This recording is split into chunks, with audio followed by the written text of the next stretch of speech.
সানি অপারেশনের পরে বা সানি অপারেশনের আগে আমাদের কাছে অনেকেই প্রশ্ন করেন যে স্যার আমি অপারেশনের পরে কি আমার চশমা লাগবে নাকি চশমা ছাড়াই আমি চলতে পারবো।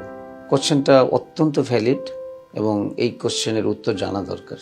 তো এটা বলতে গেলে আমি একটু পিছন থেকে যদি শুরু করি, প্রথমেই আসলে আমরা ইভ্যালুয়েশন করি যে সানিটার অবস্থাটা কী এবং এই সানি অপারেশন করার পরে তার দৃষ্টিশক্তি কেমন আসবে।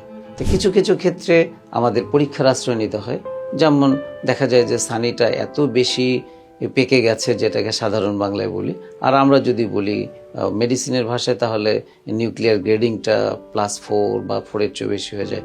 তখন আসলে চোখের পিছনে আমরা দেখতে পাই না, যেটাকে আমরা ডাইরেক্ট অর ইনডাইরেক্ট অপথলমোস্কোপি করে আমরা যেটা দেখার চেষ্টা করি, রেটিনাটাকে ভালো করে দেখা যায় না। সেক্ষেত্রে আমরা বিকল্প রাস্তা হিসাবে বিএ স্ক্যান করে রেটিনার অবস্থাটা বুঝে নেই এবং রেটিনা এবং লেন্সের মাঝখানে যে লিকুইড জিনিসটা থাকে, যেটাকে আমরা ভিট্রাস বলি, সেটার অবস্থাকে জেনে নিয়ে আমরা পেশেন্টকে একটা ধারণা দিতে পারি যে না, আপনার যেটুকু বোঝা গেল পরীক্ষা করে BA scan report normal, so আপনি ভালোই দেখবেন।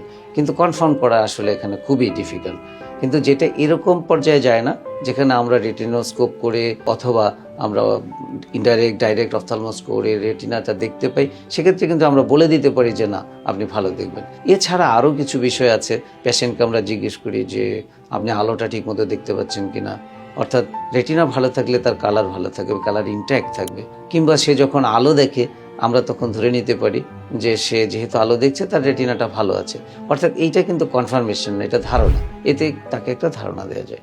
এখন প্রশ্ন হলো যে না, ঠিক আছে, বুঝে নিলাম যে না, সে ভালো দেখবে, অর্থাৎ আমরা পরীক্ষা নিরীক্ষা করার পরে তাকে বললাম যে আপনি দেখতে পাবেন। এই সময় বিষয়টা আসে যে স্যার আমার কি চশমা লাগবে কি লাগবে না। এখন এখানে বিষয় হলো আমাদের আসলে এখন অনেক অপশন আছে, চশমা ছাড়া চলারও অপশন আছে।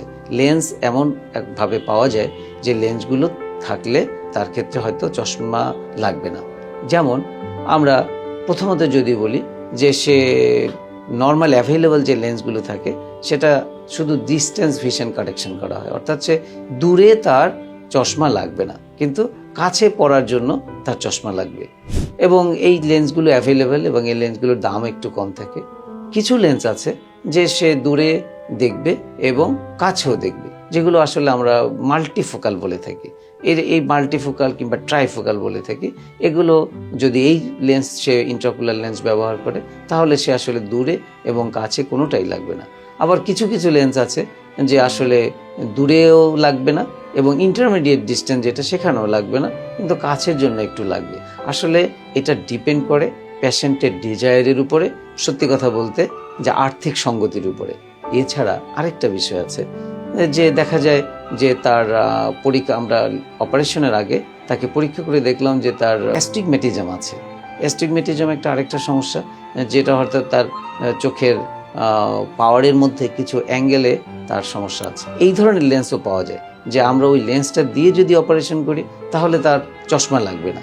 কিন্তু যদি ওই ধরনের লেন্স, যেটাকে টরিক বলে, টরিক আইওয়েল যদি ব্যবহার করা না হয় তাহলে সেক্ষেত্রে কিন্তু ডিস্টেন্সের জন্য তার একটু চশমা লাগবে।